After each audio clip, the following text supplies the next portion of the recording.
Thank you for being with us tonight. This meeting has been brought to you in part by Let Grand Forks International Airport help you start your next vacation off on the right foot. Grand Forks International Airport offers flights to the sunny destinations of Orlando, Las Vegas, and Phoenix on Allegiant, and connections anywhere in the world through Minneapolis-St. Paul on Delta. Forget the hassle of long drives, parking nightmares, and stressful check-ins. The convenience of flying locally means less headaches and more time for you. Grand Forks International Airport, your airport, simply grand. Know what's in this box? Well, in case your crystal ball is broken, here's a hint. Safe, reliable energy, for starters, but there's also a commitment to this community. See, at Xcel Energy, this is our hometown. So we're not just about making a living here, we're about living here. Oh, I wish I had wings. In our community, we're always delivering. Xcel Energy, responsible by nature. Brantley Gilbert returns to Grand Forks.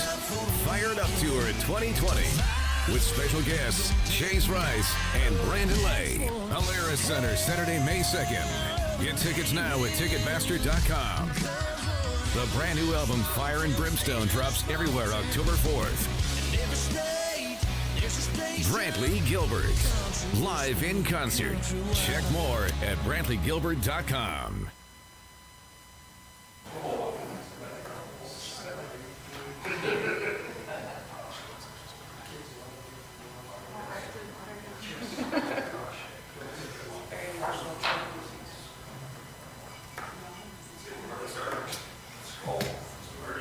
Okay, we got it.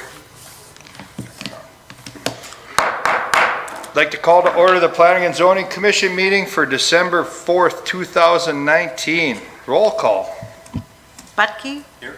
Johnson? Kuhn? Here. Lee? Lunsky? Here. Matichek? Here. Reichert? Here. Sandy? Here. Wasvik? Here. Quorum present. Reading and approval of the minutes from the November 6, 2019 meeting. Anybody get a chance to get through those? Corrections, deletions, Mr. Reichert. Move approval. Moved by Mr. Reichert, second by Mr. Budke. I saw first, Mr. Kuhn. Gotta be quicker. I like the spirit. Item 3.1. 3.1, public hearing, final. An ordinance amending sections 18-204, section 2, rules and definitions, 18-0219, section 9, I-2, heavy industrial district, side yard requirements, 18-0302, section 12, off-street parking and loading, 18-0309, section 4, landscaping sections of the Grand Forks City Code for the purpose of establishing allowances for gravel and requirements for curb and gutter landscaping in I-2 districts. Ms. Edwardson, could you shine some light on that for us? I certainly can. I can go into a lot of detail if you would like me to, but as this is probably the fourth time we've gone through it, I will keep it short and sweet. This is the gravel curb and gutter for the industrial properties. City Council did pull this item from the consent agenda last time, just to go over the same background that I've already been through with you a couple times now in terms of why are we doing it, what's the purpose, how will it function, all of those different things. And there were no questions after all of those basic background stuff was answered. So with that, it's back before you for final approval. No changes have been made since preliminary, but I would be happy to answer any questions you might have. So with that, there's also a public hearing attached to this. Any questions for Ms. Edwardson before we open the public hearing? Ms. Sandy. I'm just curious about the landscaping. Is that Sure. pretty typical in other cities as well, that you would require that kind of landscaping out in an industrial? Yeah, so that landscaping is part of our existing code. We didn't change anything in terms of our existing landscaping. We do know that some of the landscaping densities between uses are a little bit high, and so it is on one of our wish lists to update that code at a future time as well. But looking at it strictly from, like, say, an industrial property next to an industrial property, that amount of landscaping in between, that minimum one, is pretty standard. And I guess, pretty common. Brad or Ryan may have more experience there, but yeah, that one would be pretty standard. Yeah, I think we could probably look at several localities that are probably twice as strict maybe or requirements, so. Okay, any other questions? If not right now, I'll open the public hearing. Anybody in the audience would like to step up to the microphone, address item 3.1, please do so at this time. Seeing no one, I'll close the public hearing, bring it back to the commission. Motion to approve. Moved by Mr. Coon. Mr. Reichert? Second. Second by Mr. Reichert. Further discussion? Seeing no hands, all those in favor signify by saying aye. Aye. Opposed, same sign. Motion unanimously carries. 3-2. 3.2, an ordinance to annex all of Auditor's Subdivision Number 51, located at North 42nd Street and 27th Avenue North. Ms. Halford? Good evening. So you all should have received an updated report in front of you. Really, it was just missing the annexation map. There was no other changes made to the report. So just so you're aware, that's why you have an updated report in front of you. So we're located over on North 42nd Street and 27th Avenue North. You can see in the attached vicinity map a little bit more detail where we're looking at. So really, this is just, the city purchased the land this year. We're looking to construct a pond for the area, and this will be just a great asset for the surrounding commercial industrial businesses. And staff is recommending approval, unless you have any questions beforehand.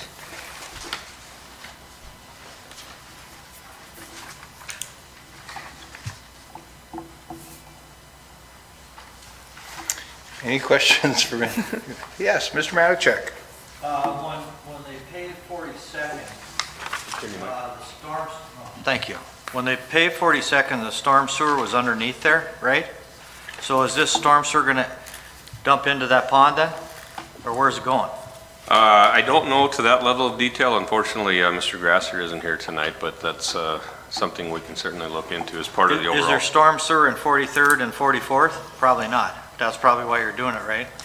Part of the bigger, right, the bigger fix to this whole. I guess I'd just like to know though, if the storm sewer on 42nd, I don't know where it goes, it must go back someplace anyway, but I know it's underneath the road, because I saw him put it in. But I was just wondering if that was gonna dump into the pond. At this point, I would assume it is. It is, okay. I'm assuming that. So but how much other stuff is gonna come? in terms of annexations? Everything on 42nd from Highway 2, or what, how much is going into this Oh. pond? The way it was described was pretty much the map that you see with the red. Yep. That was the general area that was pointed out to be the capacity for the service area for this. So I would assume, the local streets are also included in that, but I don't think anything else is coming in from. Okay, so the far out. the byproducts plant that's out there, the ethanol plant or whatever the heck he's building, is that wastewater gonna go in there from No. there? Positive, okay. Yeah, because there's other holding ponds that are So that wastewater is gonna go into the, wastewater or stormwater both? He's gonna have both there? for the biorefinery. Yeah. You put storm sewer in on 33rd, or whatever that street was, 39th, right? I hope you did. Right, but like in the case of where this the storm pond we're talking about now, Yep. that I don't see that being in the surface area of the biorefinery. In terms of sanitary storm, I don't know the exact route that it's taking, but I know it's. Well, I know there was some talk about him running it to the interstate ditch, and then the interstate ditch to the English Coulee diversion. Oh, I haven't heard that. Well, that's part of what, where's the overflow from this pond gonna go? Into the interstate ditch and then to the English Coulee diversion? I don't think that's part of in terms of the overflow, I think the capacity is. Good enough? Kind of is what it is. Okay. I'm just concerned, because I don't think the English Coulee diversion and the English Coulee diversion could probably handle more water, but the interstate ditch is a mess. Right, and well, with the DOT. And they won't change it, and they won't drain it, and they won't do anything, so the water sits there. So I'm just concerned about what's gonna get in there. Okay.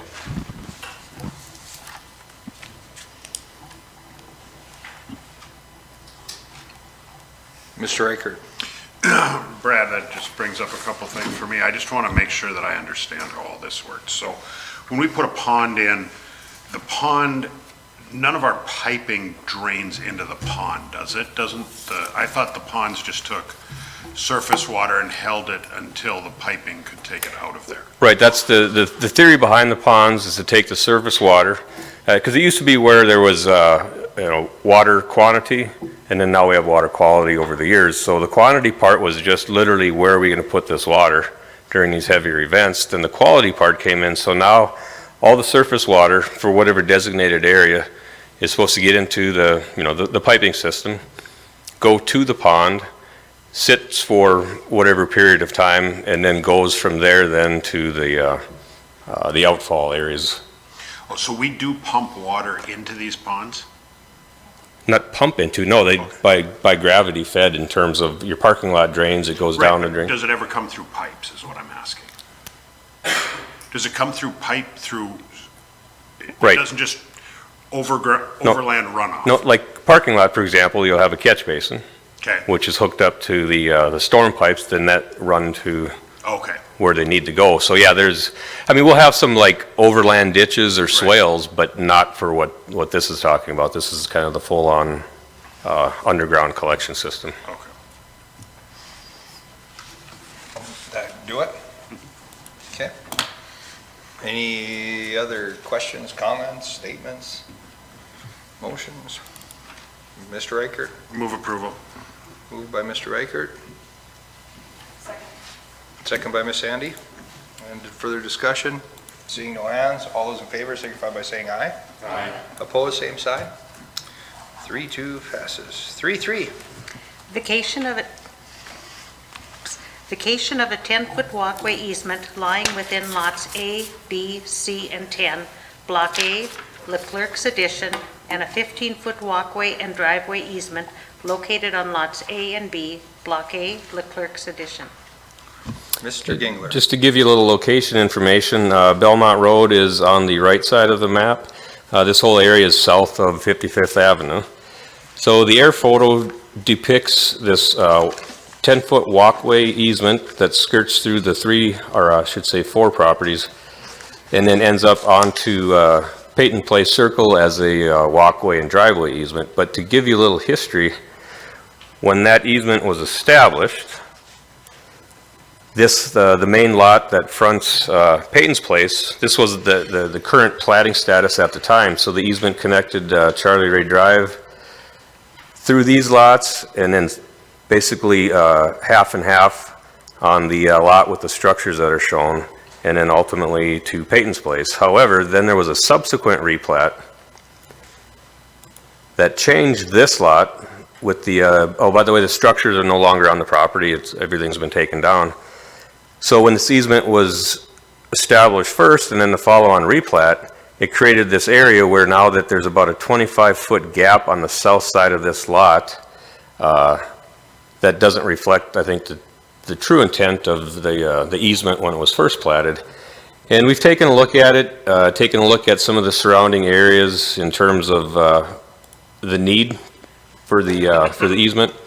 And we feel that we would support vacating the easement because at this point, I think it's the negative impact on the on Lot A that you're seeing, and really just the necessity of it, because with a lot of these crossings that we have in town, for example, on Skyview Circle and Cherry Street, there's a 10-foot easement that connects all the way from Cherry all the way to Fairview.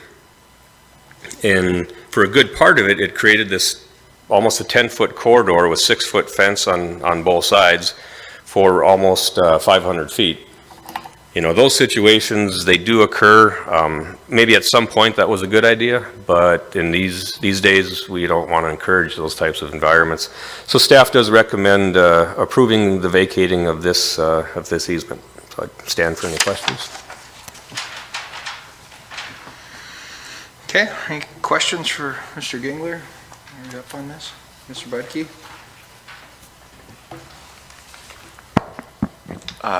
Brad, question on the page that was added to the packet here.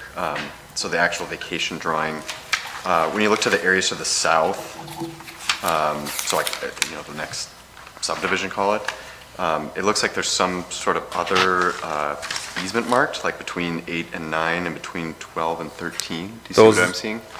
Those would be side yard easements for utilities. So those are utility.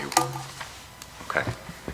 So I guess when I saw this, when I was reviewing this, I guess I just want to express like a skepticism toward cul-de-sacs.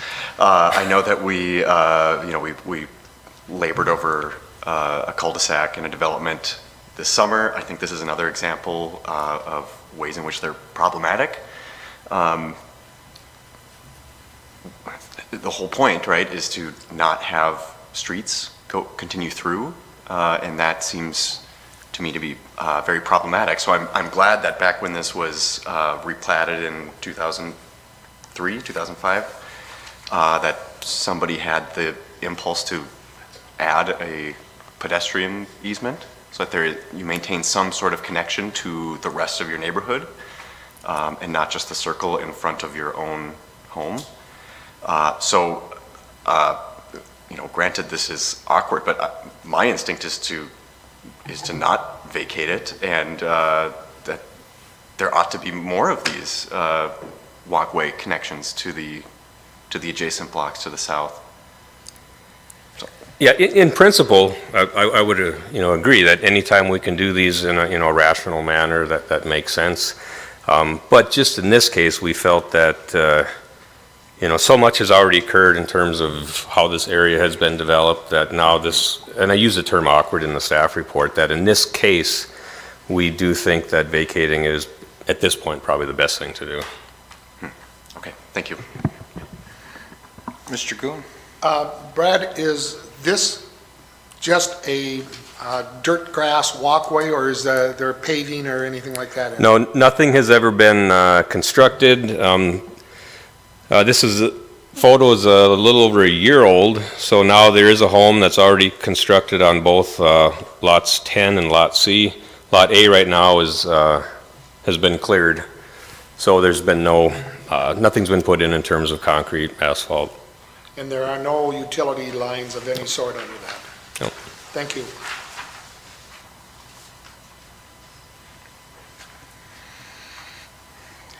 Any further comments, questions? Mr. Reichert. Move approval. Moved by Mr. Reichert. Second. Second by Mr. Kuhn. Further discussion? Okay, call for a vote. All those in favor signify by saying aye. Aye. Opposed? Aye. Thank you.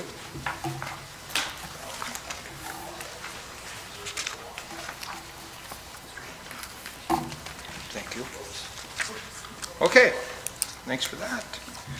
Item 4, communications, preliminary approvals, nothing. Item 5, reports from planning department. Mr. Gingler?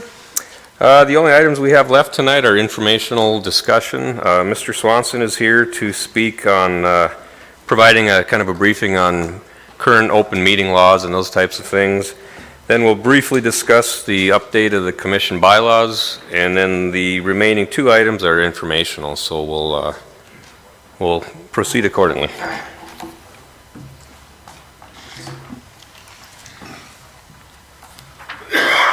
Good evening. Mr. Swanson. Due to public request and demand from this body, I appear before you to give you information on open meeting laws. I know it's hot on your discussion. What I intend to do is give you a very abbreviated introduction. I don't know that I have ever done this for this group. I have for other bodies, for the city council and related committees, but the issues of open meetings is somewhat unique in North Dakota. Every state has certain requirements that have to be met for open meetings, but North Dakota has some of the most unusual and broadest laws on open meetings of any state or any jurisdiction that I'm aware of. And the other unique thing about North Dakota is the enforcement is vested with the Attorney General's office. In the last 5 years, the Attorney General's office appears to have a different philosophy in that they are no longer giving direct guidance to municipalities on how to do substantive matters.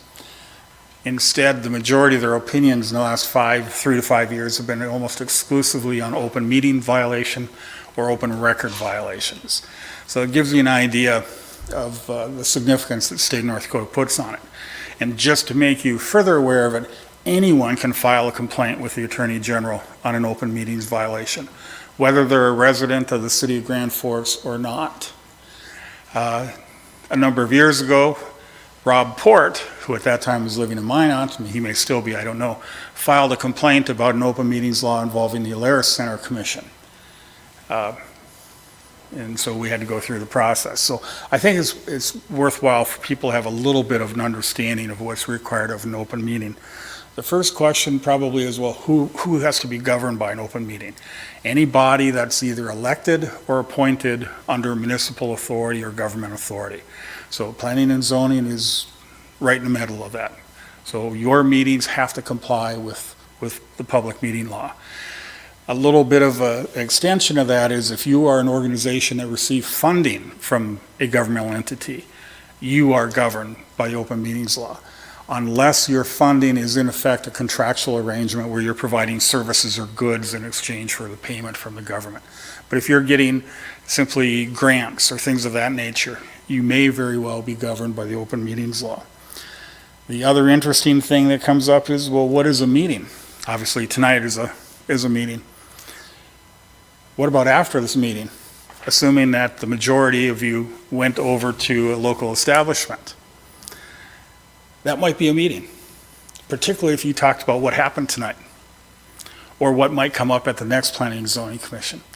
Because if your discussion has to do with a topic or a subject matter that falls within your jurisdiction or your overall authority to act, that may constitute a meeting. Now, what if you happen to show up, I sent you invitations to my daughter's wedding, and you all showed up. My daughter's not getting married and I'm not sending invitations, but for example, if that were to occur, you could appear and we could have a majority of the Planning and Zoning Commission there. But as long as you didn't talk about Planning and Zoning Commission meetings, that would be considered to be a social event, not a public meeting, even though you may have a quorum.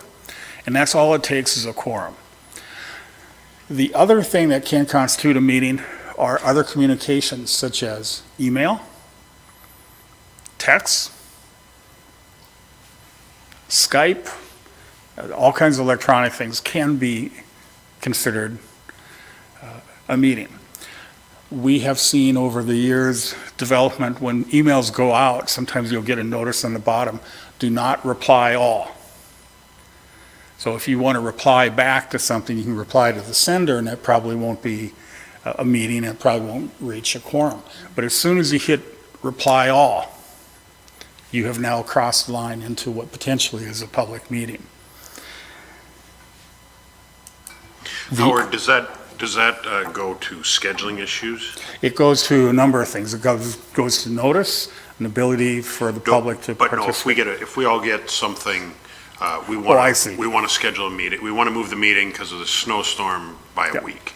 If it's a meeting, or if it's a notice that's sent out to the entire commission, say from Brad, and you hit a reply all, even though it may not necessarily be a substantive discussion, in theory, that can be determined to be a meeting. So you will sometimes see at the bottom of an email a note, do not reply all, just reply directly. The Attorney General hasn't directly responded to that. The Attorney General has given an opinion, which is interesting, in the course of a meeting where two members of the body were texting each other in the meeting, asking, how are you going to vote? What do you think of this? Nobody said that. And one of them, there were actually some adverse comments about public speakers that were appearing before the body, and the two members of the governing body were kind of berating that person. And they found out about the text, and the Attorney General ruled that not only was it a public document that had to be produced, but it constituted statements that should have been made in the course of the public meeting. So as electronic age has expanded, it used to be easy. I'm old enough to remember when, we didn't have that opportunity to communicate as freely and equally and widely as you do now. But as electronics and technology has expanded, the open records law in North Dakota, or the open meetings law in North Dakota, has expanded in interpretation to meet that. One of the things that I get asked, or that have come up at different times, is can we participate in a meeting by telephone? So instead of you being here tonight, if there were a reason that you would have had a telephone meeting or an online meeting, Meetings R Us, or whatever software you want to use, can you do that? The answer is yes, but you have to give notice to the public that that's how you're meeting, and you have to provide them with either a computer screen or some form of opportunity to participate and listen and observe that meeting. So if it's a phone conference, let's say everyone's on a phone, we have to provide either a call-in number for the public to listen, or provide a phone and a speaker here in City Hall that they could participate in. Doesn't happen a lot, but in theory that could happen. Would you have to have prior notice of that? If it were, If we don't have a forum, somebody will call in, and you're on speakerphone, we're on the air. Yep. I thought I just heard you say you had to have prior notice of that? if that were a special meeting and the only way you could participate was by phone, yes. Under your scenario, you've already given notice of your standing meeting, and you're having a participant participate electronically. You don't have to do anything different for that. If we don't have a forum, we don't do anything. Yeah, but you can't do anything. But now let's say you're short one person by a quorum, and we call Pete and get him on the phone. Now you have a quorum, and that meeting can move forward without any special or any additional notice or requirements. We did one time, we called a person, and he was in the line at Walmart. I can think of worse places to be, but beach in Mexico or something like that. But those are things that you as a commissioner probably don't need to be too concerned about. Staff does. But I think it's worthwhile that you have at least a little bit of a knowledge or working knowledge about that. Oftentimes you may have, it happens perhaps more at city council than it does here, but you may have somebody who wants to appear before you and talk about something not even on your agenda. The public has no direct right to participate in your meeting. So if you had an audience full of people out here and they're raising their hand to speak, they don't have the right to speak except in the case where you've called for a public hearing. They have the right to speak. Or if the chair recognizes somebody in the audience to come forward and speak, they then are given a ticket to speak, so to describe. But just generally speaking, the public, even though it's called a public meeting, doesn't have a right to participate in the form of active discussion about the item on the agenda. If, however, your agenda has a topic or an area on the bottom or at the top of the meeting that says open comment period or public comments, then you are obligated to receive those comments.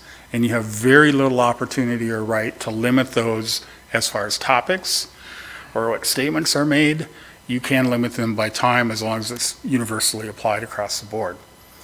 I have a videotape from the city of Los Angeles of what they call their best city council meetings.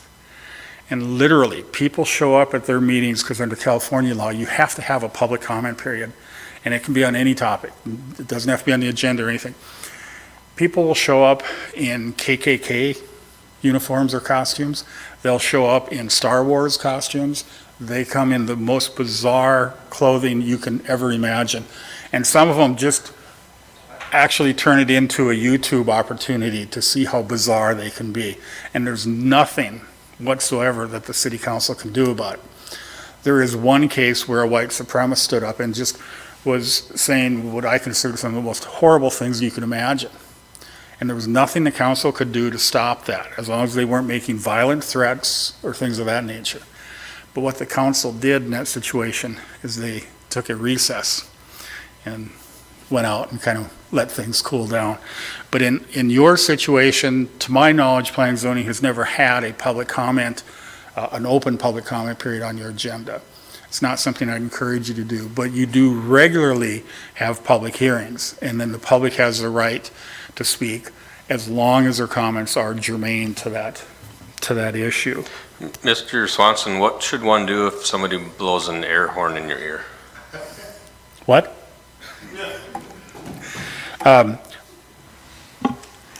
Under North Dakota law, it probably is permitted depending upon the reason for it, unless it's done for an intent to injure or the like. I know what you're referring to, and you're not getting a lot of sympathy from me, but you don't have the ability necessarily to control that, other than if it comes to the point where it's disruptive to the meeting. So, Mr. Swanson, if, case scenario, if the planning department brings forward a guest to speak on a subject, and we've heard this individual multiple times, and we don't necessarily, as a chair, I don't feel we need to hear it again, we can just, and that's, I don't want to offend anybody, but just for future. If there's an item on the agenda that the body doesn't want to entertain at that time or at all, I would suggest the motion would be to either table the matter indefinitely or adjourn your meeting. Well, it's not more of the deal, it was more of this circumstance I'm looking at, without saying any names and being careful here. The person had been in front of us many, many times on the same subject. I felt as a chair, there's really nothing more that person could add to the agenda. And I know that they had come with the planning department to, again, plead their case. We've heard the case many times, so I kind of ended his time abruptly, just because it's kind of a repeat. I always wondered if I did the right thing. I'd probably need to know more details about what the agenda item was and so forth. Simply because they're repetitive from something that's been discussed previously probably isn't a basis to terminate their participation if they're on their agenda. Now, if they just stood up in the audience and started then I speaking can a different say, issue. I'm not going to recognize you. Yep, you're out of order. You're out of order. Yep. We'll move forward. Okay. We work under Robert's Rules of Order, with the chair. Thank you. The chair can set time limits. If we have a Yes. large crowd, you can Yes. say you got 2 minutes, Yes, or whatever, and that's acceptable. that's permissible. It's encouraged, but you have to apply that across the board. Right, So right. if I stood up and you told me, Mr. Swanson, you have 2 minutes, and I all of a sudden at 5, I stop, the person behind me is probably entitled to. But that's the chair's responsibility to. It is. Or somebody to time it, Gangler or somebody, and say, okay, your 2 minutes are up. Correct. Sorry. Yep. Yep. Absolutely right. But you can do that. You can do that. But then you got to limit, then you got to kind of. Everybody. But you got to do everybody the same. Yeah. And Everybody to the same going forward. Correct. But And if you you get absolutely, started, you're okay. You can, Yes. you can usually, with the crowd, they'll understand it and they'll do it. Yeah. You have the odd person that's going to keep going no matter what. and to follow up on the chair's question, if you have multiple people making the same point, the chair can Sure. urge them forward. We've heard that discussion. Do you have anything new to offer? That's Okay. well We within the usually say chair's prerogative. if you've got something new New. to say, would Yep. you please come forward? And you have that ability to do that. Something new to add, yeah. Now, what you have to absolutely make sure is that you don't give preference to a particular viewpoint, where that viewpoint got either more or less time. Like you said, it has to be across the board. Howard. Howard, question on the quorum. 9 members on here, that quorum would be 5. Correct. So we hold a meeting, 5 people. Now 3 decide to get together for a beer afterward. Is that going to be a quorum of the quorum? Nope. Or what, you have to Your have quorum 5 will of them. always be that 5. It's whether or not they were in attendance. Correct. Okay, thank you. Yep. And in that case, you could still have those 5 people together, after a meeting socializing. You just absolutely cannot discuss anything that either occurred at this meeting or occurred at another meeting or a future meeting. And there are Attorney General's opinions on that, where people, particularly in small towns, you may only have one gathering place in the town where everyone goes to eat or socialize or whatever, and you just can't get away from having a quorum of a governing body. Well, our law is at least flexible enough to recognize that. But as soon as that discussion varies into a substantive matter that you have jurisdiction over, then we've got a problem. But what happens then if 2 or 3 of us decide to have a beer and you talk about something that's going on? Is that violating it? As No. long as we don't have No. a quorum? As long as you don't have a quorum. Now, let me take that same scenario a step further. Let's say you get home tonight and you're thinking about a matter and you send out emails. And if you send it to, 2 of your members, you probably don't have a problem under the open meetings law. If you sent it to everyone, we might have a problem. Now, if I flip that hat a little bit and start talking about an open meetings law issue, but an open records law, that email you sent or that text that you sent, even though you might have sent it on your own phone or your own computer, is actually a government record, a public record. So they could require you to produce that message if somebody knew about it or asked about it as a government record. I'm not here, I wasn't planning on talking about open records laws tonight, but that's how closely related they are. And there is at least a sentiment among some people that, well, this is my phone or this is my computer, and the public doesn't have a right to see what I have on it or what I've sent or what I've received. That's not true if that message is related to your role as a commissioner or some governing body or political entity or government entity, I should say. The last thing I want to talk a little bit about is executive sessions. Sure.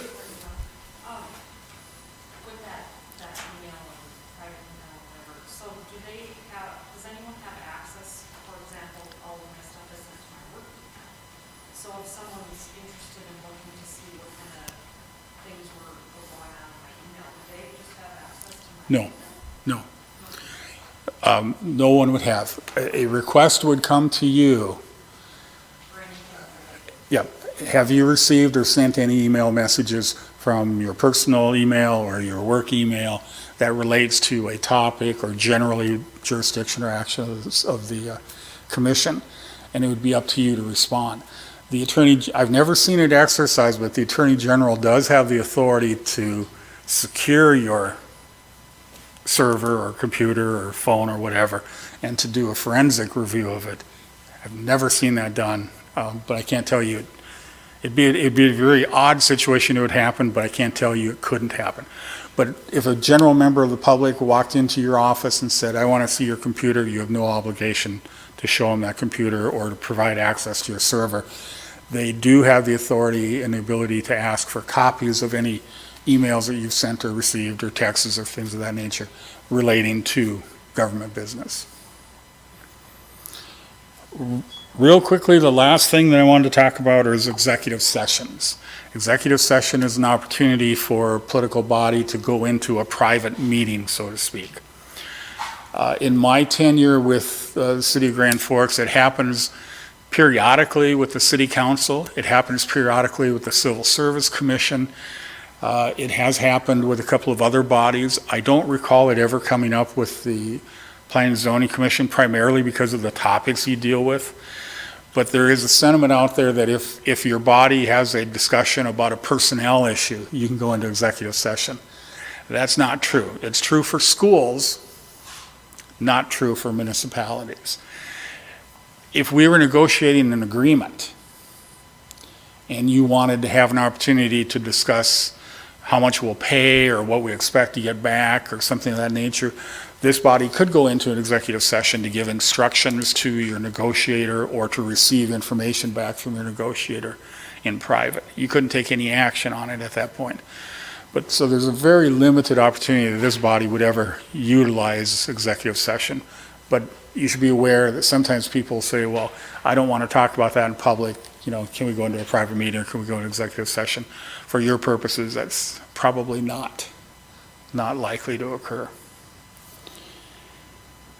So if we were asked that, it would be no.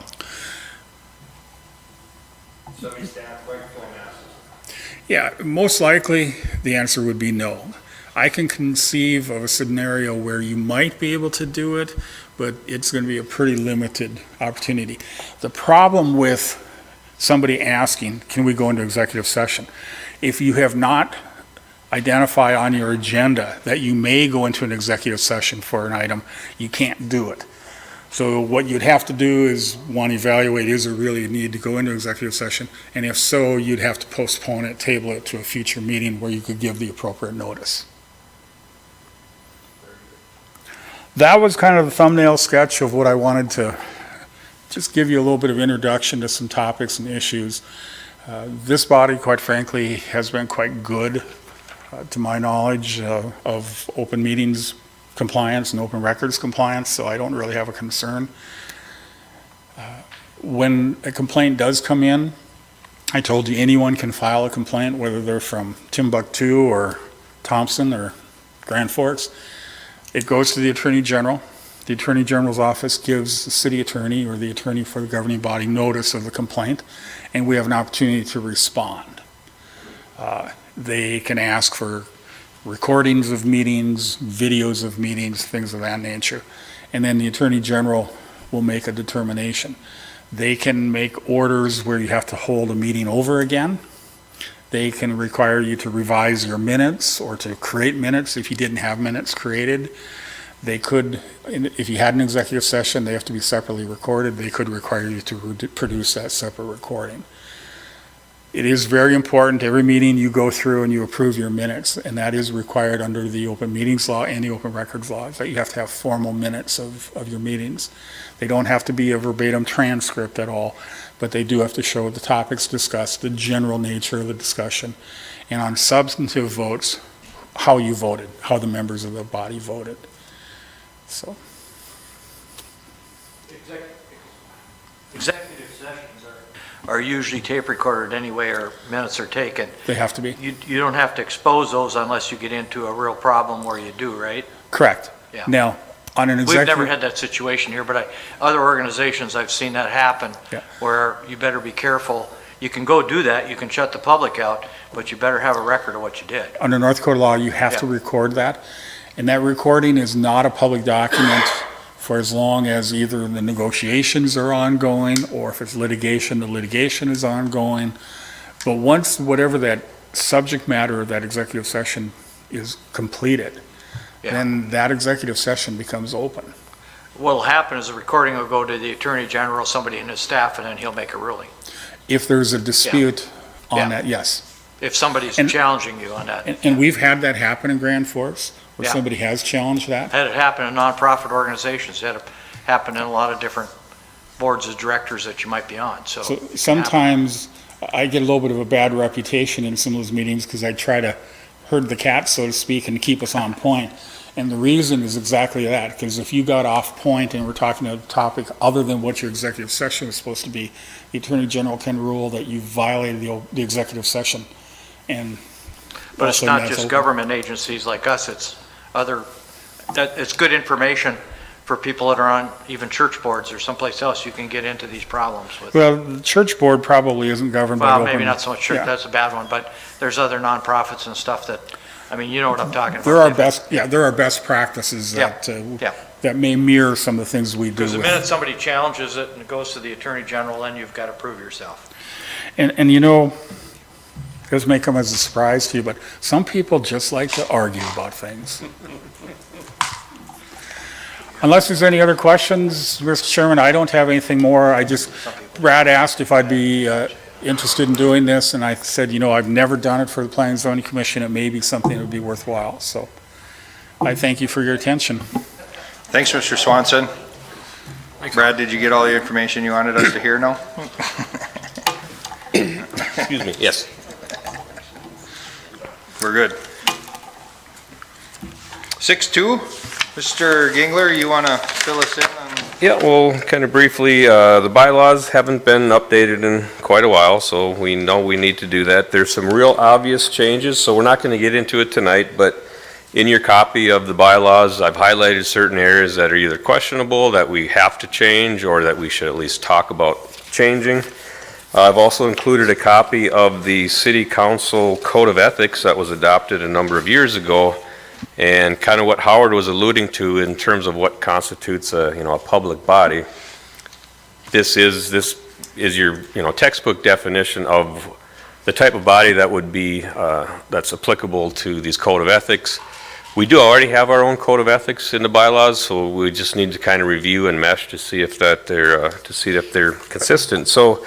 Mr. Waswick and I talked before the meeting, and we would like for the executive committee to first meet at a determined time to really, first we'll give you time to really digest, the language of the two, and then we'll sit down, we'll go through it, kind of frame it in terms of identifying the areas that we know we need to change and discuss, and then we'll bring it back to the full commission then for the initial discussion. You good with that? Okay. And then the next two items, just informational. 6.3 is the up-and-coming 2020 schedule. We took a look at it, and really January 1st was the only holiday or date that just wasn't gonna happen. If anybody does think of any other dates or holidays that we may have missed, you can go ahead and let us know. And then also for reference, the 2019 meeting attendance from January through November is also in your agenda. Take a look at it. If you see any discrepancies where maybe you weren't counted present and you think you were, go ahead and let us know and we can look a little deeper into that. And then in January, we are going to be interviewing for the open Planning and Zoning Commission position, so that will be announced closer to mid-December on when those interviews will occur, so that new person hopefully then could be on board, ideally probably for the February meeting, and go from there. And then real brief, one last, we've been talking about the land use plan update. We've had some further discussions in terms of when we're going to pull the trigger to get the RFP out. That has to go through a process. So right now the funding that we're going to get from the MPO will be half funded in the 2020 work program and then half funded in the 2021. So that's going to be the bridge that will still be working on the land use plan update coming out of 2020 and then into 2021.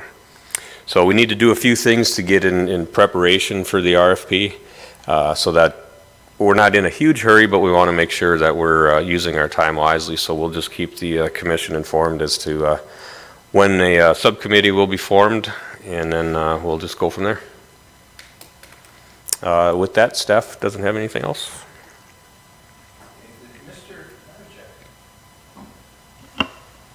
I did it.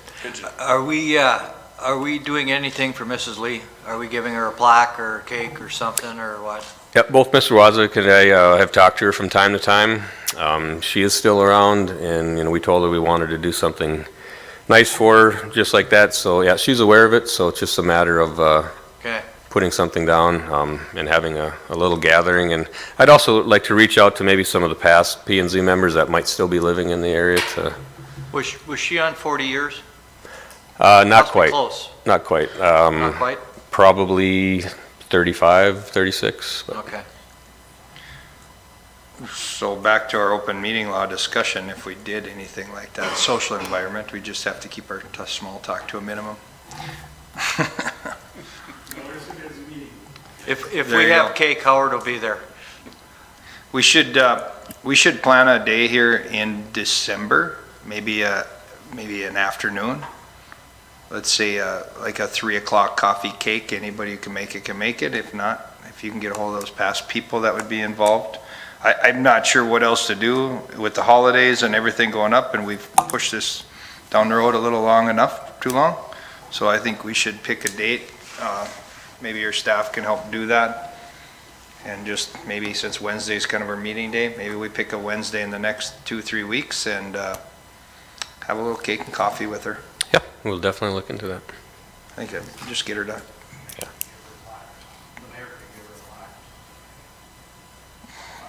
That'd be fine. Whatever you guys decide, we'll back you or help you. That sounds good. Okay, with that, I would definitely entertain a motion to adjourn. Mr. Lunsky. Moved by Mr. Lunsky. Second. Second by Mr. Kuhn. All those in favor signify by saying aye.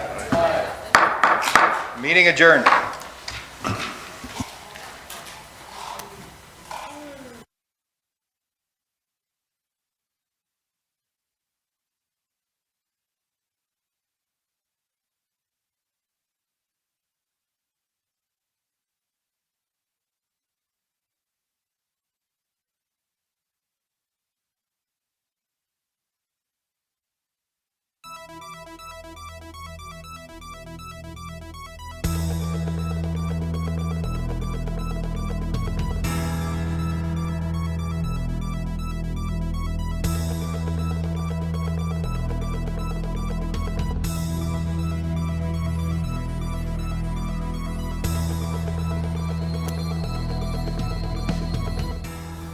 Thank you for being with us tonight. This meeting has been brought to you in part by Let Grand Forks International Airport help you start your next vacation off on the right foot. Grand Forks International Airport offers flights to the sunny destinations of Orlando, Las Vegas, and Phoenix on Allegiant, and connections anywhere in the world through Minneapolis-St. Paul on Delta. Forget the hassle of long drives, parking nightmares, and stressful check-ins. The convenience of flying locally means less headaches and more time for you. Grand Forks International Airport, your airport, simply grand. Know what's in this box? Well, in case your crystal ball is broken, here's a hint. Safe, reliable energy, for starters, but there's also a commitment to this community. See, at Xcel Energy, this is our hometown. So we're not just about making a living here, we're about living here. Oh, I wish I had wings. In our community, we're always delivering. Xcel Energy, responsible by nature. Brantley Gilbert returns to Grand Forks. Fired Up Tour 2020 with special guests Chase Rice and Brandon Lay. Alara Center, Saturday, May 2nd. Get tickets now at Ticketmaster.com. The brand new album Fire and Brimstone drops everywhere October 4th. Brantley Gilbert, live in concert. Check more at BrantleyGilbert.com.